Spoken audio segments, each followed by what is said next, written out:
In this video, what I want to do is focus on what's currently going on with the street children in Congo. It's very important that we pay attention to their situation. And now, the street children of Goma are under threat.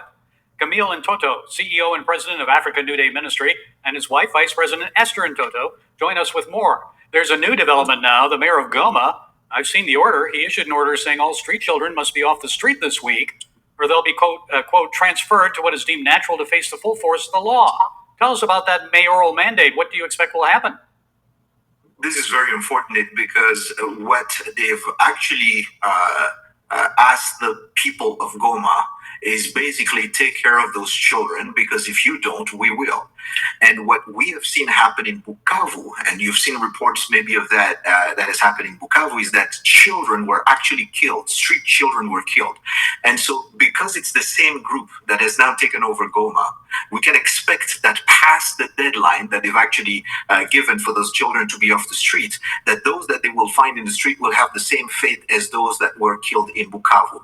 And so our team on the ground has actually tried as much as possible with the resources we have available to us to try to put as many of those kids off the streets in homes where we will take care of them, so that they will not experience what the children in Bukavu have experienced, execution.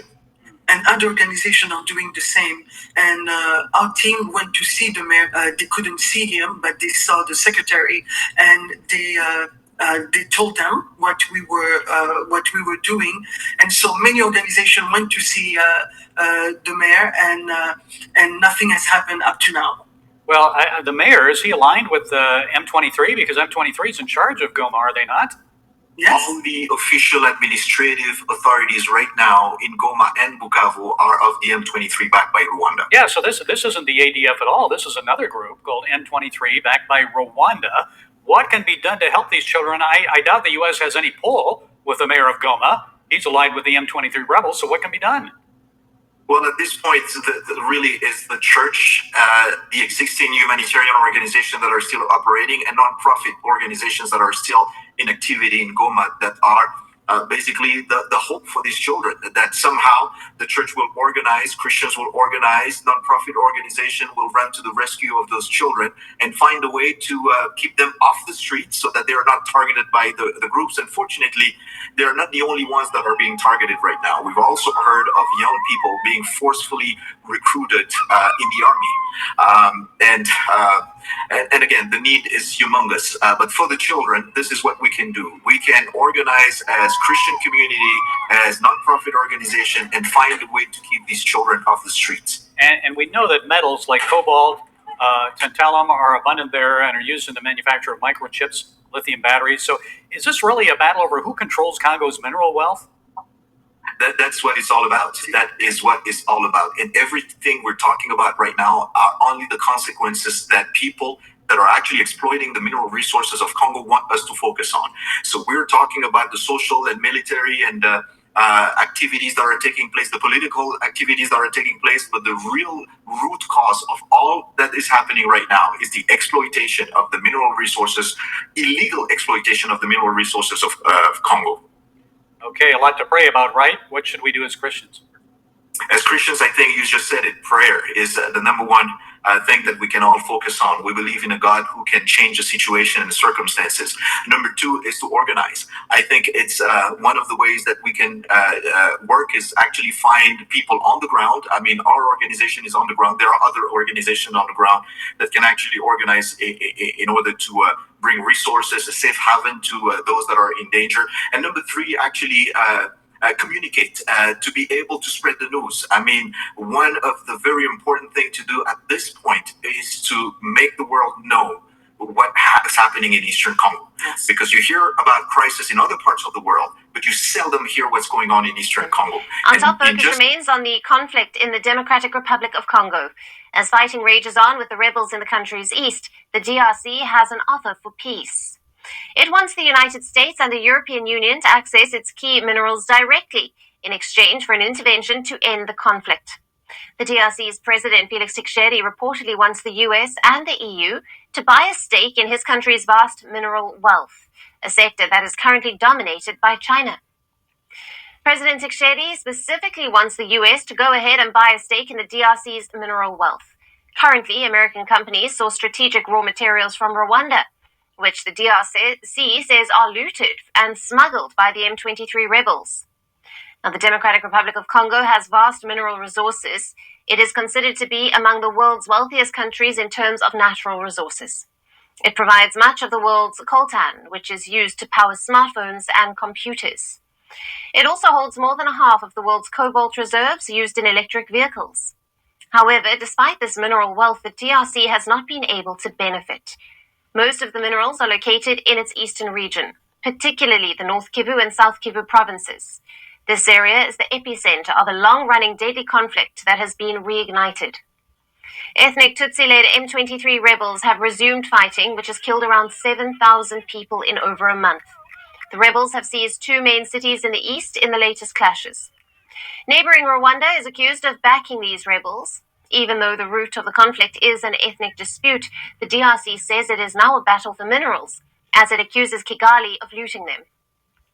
Rwanda is also one of the world's top suppliers of coltan, but the DRC says much of Rwanda's export surplus comes from the loot. A UN report reveals that at least 150 tons of coltan were fraudulently exported to Rwanda and mixed with Rwandan production. Rwanda has also negotiated a deal with the European Union to give it about $935 million in return for access to rare earth minerals. However, the EU is reconsidering this deal over Rwanda's alleged support to the M23. The US has also imposed sanctions on a Rwandan military officer and former Minister of Defense over the conflict. The DRC's president says the Trump administration has shown interest in a deal that could ensure a stream of strategic minerals directly from the Congo. Currently, China has far greater access to Congo's mineral wealth, but US President Donald Trump is in a mineral race with Beijing. Trump has pushed Ukrainian President Volodymyr Zelensky to enter a mineral deal with the US as a way to compensate for the wartime aid by Washington to Kiev. Tshisekedi has said that his country's conflict is no different than that of Ukraine's, and the United States must get involved in it. As per reports, Kinshasa has hired a US lobbyist on a one-year-long contract worth $1.4 million to advance defense security and critical mineral diplomacy with the US government. So far, Trump's only remarks on the DRC conflict have been him calling it a very serious problem. But will Trump's need for minerals draw his attention to the crisis? When you look at everything that's going on currently in the Congo, it is very sad and it's very tragic. The only thing Rwanda care about is the minerals. The Congo is one of the richest countries in the world when it comes to their minerals. But unfortunately, the Congo and its people are not benefiting from that wealth. It's been stolen from them.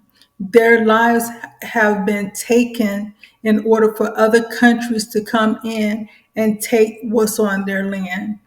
The Congo should be benefiting from the cobalt, from all the other minerals.